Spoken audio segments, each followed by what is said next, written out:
कहानी की शुरुआत में राइटर हमें बताता है कि जब लोगों पर मुसीबत आती है तो वे भगवान को याद करते हैं, चाहे वो जीसस हो, बुद्धा हो या अन्य कोई भगवान हो। वे उसी को याद करते हैं जिसकी वह सेवा करते हैं और इच्छा करते हैं कि वो उनकी रक्षा करेंगे। हालांकि यह बात और है कि अब गॉड्स भी खतरे में हैं। फिर हमें सिस्टम विंडो की तरफ दिखाया जाता है जहाँ पर काउंटिंग पूरी हो चुकी थी और बताया जाता है कि रिजल्ट यह है कि तभी नेक्स्ट सीन में हमें हमारे एमसी को दिखाया जाता है जो किसी अनजान जगह पर बेहोश पड़ा था। तभी उसकी आंखें खुलती हैं और वह उठते हुए कहता है कि मैं पक्का श्योर हूँ कि मैं मर चुका था, पर अब इन सब का कुछ मतलब नहीं है। मृत्यु एक ऐसी चीज़ है जो ईश्वर की रचना पर लागू होती है। तभी अचानक से एमसी के सामने सिस्टम विंडो अपीयर होती है और जिसमें लिखा था, विंडो अभी ओपन नहीं हो सकती, आपके पास इसकी परमिशन नहीं है, यह लोकेशन हमारे सिस्टम में एक्सेस नहीं हो रही है। हमारा एमसी सोचता है कि मेरी डिवाइन पावर, मेरा विश्वास, मेरी डिवाइन अथॉरिटी सब कुछ मुझसे ज़बरदस्ती छीन लिया गया। मेरी होलीनेस टूट गई और मेरी डिवाइन पावर भी चली गई, लेकिन फिर भी मुझे इतना अच्छा क्यों महसूस हो रहा है। तभी पीछे से उसे कुछ लोगों के आने का एहसास होता है और जब वह पीछे देखता है तो वहाँ से एक बोट आ रही थी जिस पर एक हेटमैन और उसका एक जूनियर था। तभी उनमें से वह हेटमैन हमारे एमसी से कहता है कि क्या तुम ही गॉड्स हंटर ली चांगसेन हो? क्या मैं सही हूँ? तुम्हारे पिता ली जोम्यांग और माता योआ है और तुम्हारा जन्म अर्थ पर 25 दिसंबर 2001 को साउथ कोरिया में हुआ था। तुम किसी कारण आर्केडिया ग्रह पर 2027 में चले गए थे और एक स्टार बन गए। वहाँ पर तुमने 10 लाख से भी ज़्यादा गॉड्स को मारा था, एक अप्रिय गॉड्स। फिर तुम्हें पकड़ लिया गया और फांसी पर लटका दिया गया। तुम्हारे चेहरे की बनावट को देखकर मैं ये कह सकता हूँ कि तुम वही हो। क्या तुम अब जवाब देना चाहोगे? उसकी बातों को सुनकर हमारा एमसी उस पर अटैक कर देता है और वह हेटमैन भी जल्दी से उसके अटैक को डॉच करता है और अपनी स्वॉर्ड को निकालकर हमारे एमसी पर अटैक करता है। एमसी भी अपनी पावर को गैदर करके एक मुक्का उसको मारता है। जब दोनों का अटैक टकराता है तो एक बहुत बड़ी शॉक वेव क्रिएट होती है। वह हेटमैन भी एमसी की इतनी खतरनाक पावर को देखकर शॉक हो जाता है। हमारा एमसी बिना एक भी मिनट देर किए फिर से उस पर अटैक करता है। वह हेटमैन बड़ी मुश्किल से उसे डॉच करता है और अपनी बोट पर आकर रुक जाता है और सोचता है कि यह बंदा सच में बहुत स्ट्रांग है। एमसी अपने चेहरे से पानी को साफ करते हुए उसकी तरफ ही बढ़ने लगता है। तभी अचानक से एमसी के चारों ओर गोल्डन क्यूब आ जाते हैं और एमसी को वहीं पर कैद कर देते हैं। वह हेटमैन कहता है कि यह एक डिवाइन लॉक है, यह गॉड्स को भी इतना कमज़ोर कर देता है कि कोई ह्यूमन भी उसे मार सकता है। इसके कुछ मतलब नहीं है वह कितना स्ट्रांग है। एमसी मन में सोचता है कि मुझे लगा कि मुझे माफ़ कर दिया गया है क्योंकि मैंने अपनी सज़ा के बाद किसी गॉड्स को नहीं देखा। एमसी हेटमैन से पूछता है कि आखिर तुम हो कौन? वह हेटमैन कहता है कि माफ़ करना मुझे अपना परिचय इतनी देर से देने के लिए।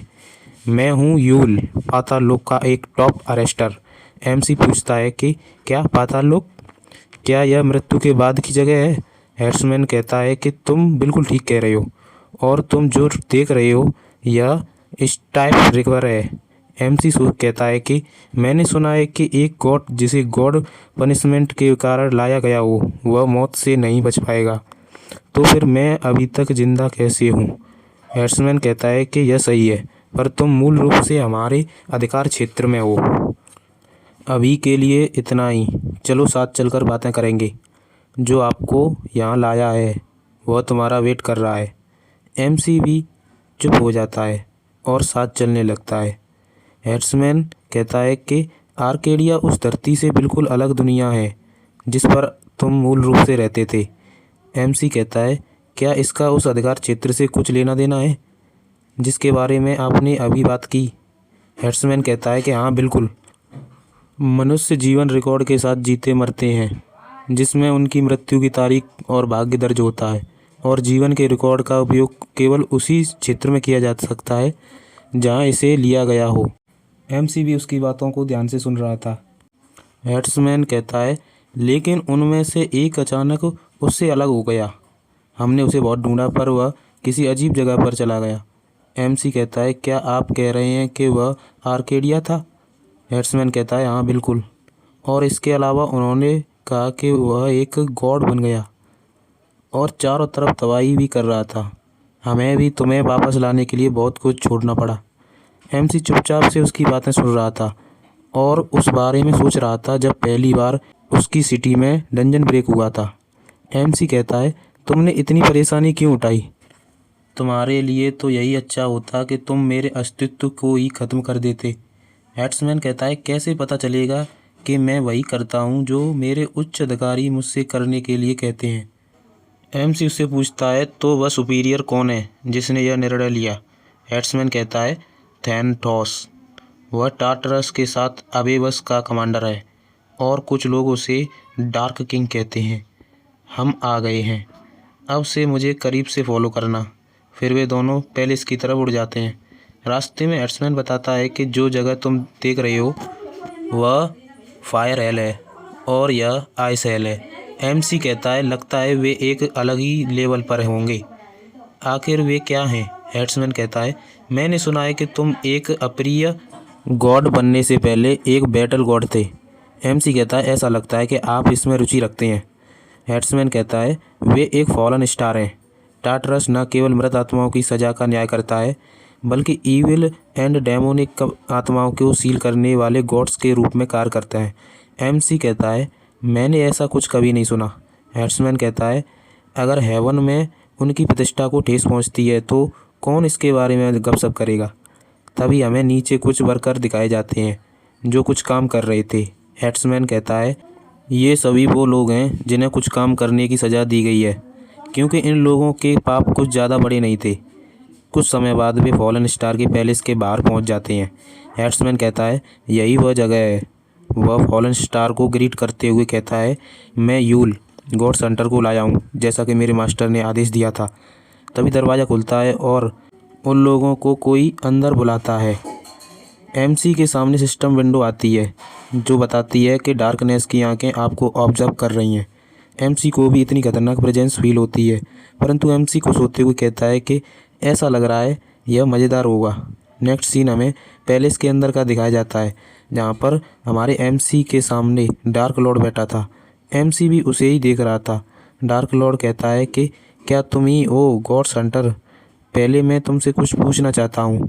अगर तुम धरती पर ही रहते तो तुम्हें क्या लगता है कि मरने के बाद तुम कहाँ जाते? एमसी कहता है, मुझे नहीं पता, मैंने इसके बारे में कभी नहीं सोचा। डार्क लॉर्ड कहता है कि नरक में। एमसी सोचता है, क्यों? डार्क लॉर्ड कहता है कि 21 जून 2024 को जब तुम एक प्रोग्रामर थे, तुमने अपनी टीम के एक साथी की गलती के बाद बहुत इंसल्ट की थी, जिसका उसे बहुत बड़ा सदमा लगा। फिर वह यूल से पूछता है कि इसे इसकी क्या सज़ा मिलती है।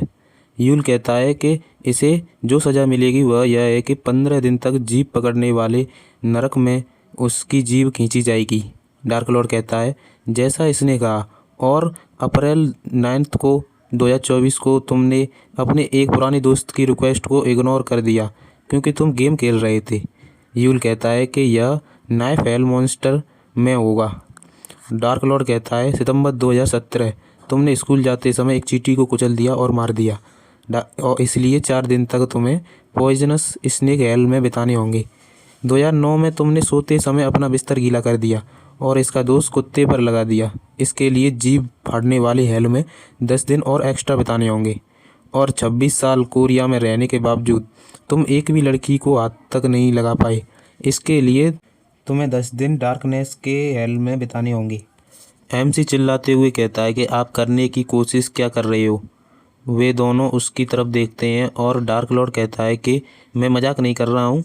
ऐसा लगता है तुमने धरती पर एक सिंपल लाइफ जी है, लेकिन तुम आर्केडिया में एक अलग ही पर्सन थे। तभी एक स्क्रॉल को खोलता है और दिखाता है कि एमसी ने कैसे एक मैड डीमन की तरह लोगों को मार रहा था। एमसी कहता है, तो तुम क्या कहना चाहते हो और तुमने मुझे क्यों बचाया? डार्क लॉर्ड कहता है, मैंने सोचा कि तुम मेरे साथ कुछ काम कर सकते हो। एमसी कहता है, क्या काम? डार्क लॉर्ड कहता है कि हाँ, कुछ काम। गॉड शपथ तोड़कर मनुष्यों तक पहुंच रहे हैं। मैं चाहता हूं कि तुम मेरी जगह मॉर्टल दुनिया में जाओ और उनका न्याय करो। एमसी कहता है, क्या तुम मुझे रीइंकारनेट करने जा रहे हो? डार्क लॉर्ड कहता है, तुम्हें वहीं ले जाएगा जहाँ पर तुम पहले थे। तभी वह अपनी पावर से स्पेस को ओपन करता है। एमसी यह देखकर शॉक हो जाता है और खुश भी। डार्क लॉर्ड कहता है कि तुम्हारी आंखों में इतनी नमी, मुझे लगा था कि तुम इमोशनलेस हो, पर ऐसा नहीं है। एमसी कहता है कि यह अच्छा है क्योंकि यह मेरा बर्थ प्लेस है। डार्क लॉर्ड कहता है अगर तुम यह देखोगे आगे क्या होने वाला है तो तुम ज़रूर बेहोश हो जाओगे। एमसी कहता है क्या मतलब? तभी अचानक से वह स्पीड से अर्थ की तरफ बढ़ने लगता है और कोरिया में अपने शहर की सड़क पर देखता है कि एक शराबी जा रहा है। शराबी भी अचानक से पीछे मुड़ता है और एमसी बैक टू नॉर्मल हो जाता है। एमसी शॉक होते हुए कहता है कि वह मुझे बात मत बताना कि तुम। डार्क लॉर्ड कहता है कि हाँ, मैं तुम्हें वहीं भेज दूंगा। तुम अपने कर्मों पर ध्यान दो, यह तुम्हारी पनिशमेंट होगी। एमसी कहता है कि आप मुझे यह अवसर क्यों दे रहे हो? डार्क लॉर्ड कहता है क्योंकि तुम उनका शिकार करने के लिए एकदम सही हो। तुमने आर्केडिया में रहते हुए अउआ, देवा और चैन जैसे दूसरे वर्ल्ड को नष्ट कर दिया था। क्या उन्होंने तुम्हारे साथ कुछ किया? तुम जिस डंजन गेट से गुजरे, तुम्हें क्या लगता है ऐसा क्यों हुआ होगा? एमसी कहता है इसका मतलब है कि शपथ तोड़ी गई। क्या उन्हें धरती का लालच था? डार्क लॉर्ड कहता है कि हाँ बिल्कुल, और वे अभी भी इसके पास जा रहे हैं। एमसी कहता है पाताल लोक सीधे आगे क्यों नहीं आ रहा है? डार्क लॉर्ड कहता है क्योंकि वे शपथ की खामियों से अच्छी तरह वाकिफ हैं। हमारे पास उन्हें सीधे रोकने की अथॉरिटी नहीं है, लेकिन एक इंसान सीधे उनका सामना कर सकता है। यह अलग बात है क्योंकि शपथ में इसका कोई उल्लेख नहीं है। एमसी कहता है कि तो तुम शिकार करने वाले कुत्ते की तरह मुझे इस्तेमाल करने जा रहे हो और शिकार होने के बाद मुझे मार दोगे। डार्क लॉर्ड कहता है नहीं, यह तो एक सज़ा है। जब सब खत्म हो जाएगा तब मैं तुम्हें तुम्हारी बेड़ियों से मुक्त कर दूंगा और बोनस के तौर पर तुम्हें एक नया जीवन दूंगा। एमसी भी खुश हो जाता है और डार्क लॉर्ड कहता है अगर तुम्हें यह पसंद नहीं है तो एक व्यापार के बारे में क्या ख्याल है? यह तुम्हारे लिए बुरा नहीं होगा। ठीक है, बेशक मैं तुम्हें अपना जागीरदार बनने के लिए नहीं कह रहा हूँ।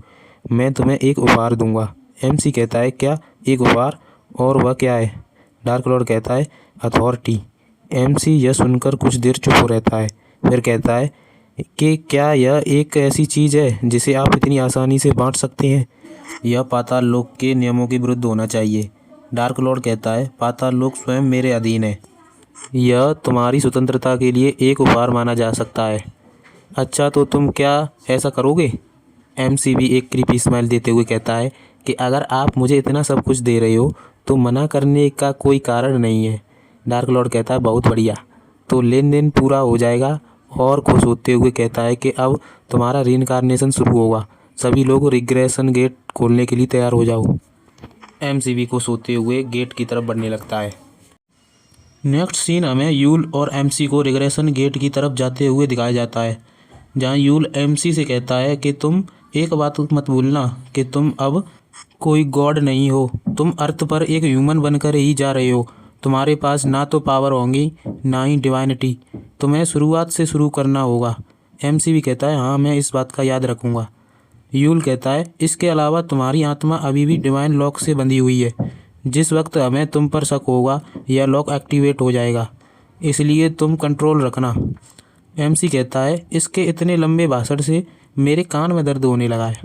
यूल कहता है अब तुम इस गेट को पार करो। एमसी भी एक लंबी जंप लेता है और गेट की तरफ बढ़ने लगता है। रीइंकार्नेशन गेट को पार करने से पहले वह यूल से कहता है कि अगर मौका मिलेगा तो हम दोबारा ज़रूर मिलेंगे। यूल कहता है मैं उस वक्त का इंतज़ार करूँगा, तुम्हें भी हमें याद रखना होगा। एमसी कहता है हाँ, मैं ज़रूर याद रखूँगा, और वह गेट में जंप लगा देता है। फिर हमें यूल को एक डेविल स्माइल देते हुए दिखाया जाता है, जो कह रहा था कि तुम एक दूत हो, पाताल लोक की पावर उधार ले रहे हो। नेक्स्ट हमें एमसी की तरफ दिखाया जाता है, जो अर्थ की तरफ तेज़ी से बढ़ रहा था। तभी सिस्टम विंडो अपीयर होता है, जो कहता है कि तुमने रिग्रेशन गेट को सक्सेसफुली पार कर लिया है और अब तुम नए सर्वर से जुड़ चुके हो। ज़रूरी डाटा डाउनलोड हो रहा है, सिस्टम अपडेट हो रहा है, कृपया कुछ देर वेट करें। तुम्हारी पोजीशन एडमिनिस्ट्रेटर की है। एमसी खुश होते हुए अपनी आंखों को बंद कर लेता है और सिस्टम कहता है यह स्थान अर्थ है। नेक्स्ट एमसी की आंखें एक जंगल में खुलती हैं, जो ज़मीन पर लेटा हुआ था, और उसके चारों तरफ कुछ लोग थे जो बहुत परेशान लग रहे थे। सिस्टम अपीयर होता है और कहता है कि आप अपने पिछले जीवन की यादों के साथ रीइंकार्नेशन हो चुके हो। एमसी सोचता है कि इसलिए इस तरह की चीज़ें भी एक अचीवमेंट बन जाती हैं। नेक्स्ट हमें एक लड़की को घबराते हुए कहते हुए दिखाया जाता है कि इस दुनिया में चल क्या रहा है। कहीं से एक गेट अपीयर हो गया, मैंने ऐसा कुछ कभी नहीं सुना।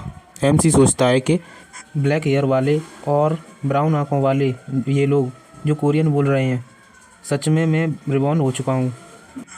तभी वो अचानक से उठ जाता है और अपने आसपास की जगह को देखता है और सोचता है कि जब डार्क लॉर्ड ने उससे कहा था कि तुम जहाँ जा रहे हो वह अर्थ है, पर अर्थ भी नहीं है। दूसरी दुनिया के गॉड्स भी निगाहें से बचते हुए तुम्हें किसी जगह पर भेजना इतना भी आसान नहीं है। एमसी पूछता है तो मैं कहाँ जाऊँगा? डार्क लॉर्ड कहता है एक डंजन में, एक रैंडम डंजन ब्रेक में। नेक्स्ट प्रेजेंट में लोग बहुत घबरा रहे थे और कह रहे थे कि मेरा फ़ोन काम नहीं कर रहा। कुछ लोग तो वापस जाने को कह रहे थे। तभी सभी के सामने सिस्टम विंडो अपीयर होता है और सभी से कहता है कि आप सभी का डंजन फॉरेस्ट में स्वागत है।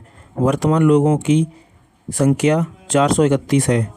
सिस्टम में एक एरर आ गया है। नई काउंटिंग में अब संख्या 432 हो गई है। डंजन मिशन शुरू हो रहा है। प्रत्येक प्रतिभागी की क्षमता को देखते हुए पर्याप्त कठिनाई वाला एक मिशन चुना गया है। जंगल में रहने वाले डीमंस को ख़त्म करें और पहाड़ की चोटी पर चढ़ें। जंगल को 5 भागों में बांटा गया है और प्रत्येक भाग में एक अलग प्रकार के डीमंस रहते हैं और मिशन थीम है डेवलपमेंट। विकास के लिए अलग अलग तरीकों की आवश्यकता होती है, इसलिए कृपया इसे ध्यान में रखें। सभी प्रतिभागियों को एक अलग सिस्टम विंडो दिया जाएगा। We wish you good luck. Forest का पहला भाग खुल चुका है। इस नोटिफिकेशन के साथ ही एमसी फॉरेस्ट की तरफ भागने लगता है। लोग उसे देखते हैं और कहते हैं कि अरे यह खतरनाक होगा, पर वह नहीं सुनता और फॉरेस्ट के अंदर चला जाता है। उसमें से एक लड़का कहता है कि क्या यह एक प्लेयर है? वह लड़की कहती है कि वह इतना जाना पहचाना क्यों लग रहा है, क्या वह हो सकता है द टायरेंट? नेक्स्ट हमें एमसी को दिखाया जाता है जो फॉरेस्ट में भाग रहा था और कह रहा था कि यह बहुत बुरा है। मैंने अभी ज़्यादा नहीं दौड़ा और मेरी सांस फूल रही है। पहले मुझे अपनी बॉडी की जांच करनी होगी। वह सिस्टम विंडो को बुलाता है। सिस्टम कहता है कि विंडो ओपन नहीं हो रहा है, आपके पास इसका अधिकार नहीं है, आपका अधिकार रद्द कर दिया गया है। सिस्टम को आंशिक रूप से अपडेट किया गया है। एडमिनिस्ट्रेटर की अधिकार का यूज़ करके विंडो ओपन हो सकती है। तभी उसकी प्रोफाइल विंडो ओपन होती है जिसमें उसका नाम ली चांगसेन, डिवाइन नाम गॉड सेंटर और उसके सीक्रेट टाइटल और होली पावर, स्किल्स, अथॉरिटी सभी अननोन दिखा रहा था। एमसी कहता है ये सब क्या बकवास है, लेकिन उस वादे का क्या हुआ जो डार्क लॉर्ड ने मुझसे किया था? सिस्टम कहता है कि विंडो को अपडेट करके रिफ्रेश किया गया है। इस बड़ी प्रोफाइल विंडो में नाम Li Changsen, level 0, strength 3, vitality 2 magic, skills soul collection और स्वॉर्ड स्किल लेवल 1 पर और अथॉरिटी। सोल कलेक्शन स्किल में टारगेट पर्सन की आत्मा को स्टोरेज में कैद करके शुद्धिकरण फर्नेस में जलाकर उसके कर्मों को ले सकते हैं। स्किल लेवल 1 और इसकी अथॉरिटी भी 1 है। इफेक्ट घाव को ठीक करना, शरीर को मजबूत करना। एमसी सोचता है कि आत्माओं की देखरेख करने की अपनी क्षमता के कारण ही पाताल लोक के गॉड को इतना उच्च पद मिला है। आत्मा संग्रह एक ऐसा अधिकार है जो किसी को अपने अच्छे कर्मों को दूसरे को देने और यहाँ तक कि जले हुए कर्मों पर कब्जा करने की अनुमति देता है। हर बार जब कोई डेमन पराजित होता है तो उसकी आत्मा को भी इकट्ठा करके आप अधिक एक्सपीरियंस गेन कर सकते हो। इसके अलावा आप अपनी स्टेमिना को कम करने और घावों को जमा करने से बचा सकते हो। जब आपको दुश्मन से पूछताछ करने की आवश्यकता होती है तो आप उन्हें यातना देने और उनसे पूछताछ करने के लिए उनकी आत्मा को भी बुला सकते हो। और दूसरी स्किल स्वॉर्ड स्किल है जो तुम्हें उन अपराधियों को दंडित करने के लिए प्रोस के रूप में काम करने के सक्षम करती है जिन्होंने मृत्युदंड को तोड़ा है। स्किल 1 प्रभाव, दंड देना, बुराई को दंडित करना, अधिकार चुराना। अधिकार निश्चित रूप से डिवाइनिटी की पावर है, पर स्वॉर्ड स्किल के साथ आप किसी भी डिवाइनिटी को छीन सकते हैं और उसे सील करके उसके अधिकार को चुरा सकते हैं। लॉजिकली असीमित अधिकारों को हासिल करना भी संभव है। प्रेजेंट सीन में एमसी सोचता है कि मुझे धोखा नहीं दिया गया। यह पाताल लोक के लॉर्ड के लिए इतना आसान नहीं होना चाहिए था। वह दूसरी दुनिया के गॉड से ज़रूर बहुत नाराज़ होगा, लेकिन अभी मैं स्वॉर्ड स्किल का यूज़ नहीं कर पाऊँगा। अगर प्योर एबिलिटीज़ से देखा जाए तो स्वॉर्ड स्किल और सोल कलेक्शन से कई गुना बेहतर स्वॉर्ड स्किल है, पर अभी सिचुएशन थोड़ी टफ है और टारगेट एक अपराधी होना चाहिए जिसने शपथ तोड़ी हो, और भले ही वे अपराधी हों, अगर मैं उन्हें ठीक से ख़त्म नहीं कर पाया तो मुझ पर जवाबी हमला होगा, तो इस बीच में उसे सील कर दूंगा। तभी सिस्टम नोटिफिकेशन आती है कि ब्लैक बैम्बा ने आपको ढूंढ लिया है, और अचानक से वह ब्लैक बैम्बा एमसी पर अटैक कर देता है। एमसी उसके अटैक से डॉज करता है और एक डैगर निकालकर उस पर अटैक करता है। ब्लैक बैम्बा एक ही अटैक में मारा जाता है। एमसी सोचता है कि ऐसे ही डीमंस को मारकर मैं और भी मजबूत हो जाऊंगा जितनी जल्दी हो सके। तभी सिस्टम का नोटिफिकेशन आता है कि आपने ब्लैक बैम्बा को एक ही अटैक में मार डाला है। आपने एक नई शॉट टेक्निक बनाई है जो काफ़ी बेहतरीन है। आपका लेवल अप हो चुका है, स्ट्रेंथ 2 हो चुकी है और नक्षत्र का शिकार करने वाले आप में इंटरेस्ट ले रहे हैं। एमसीवी यह सब देखकर खुश हो जाता है और एक स्माइल देता है। और इस एपिसोड में बस इतना ही।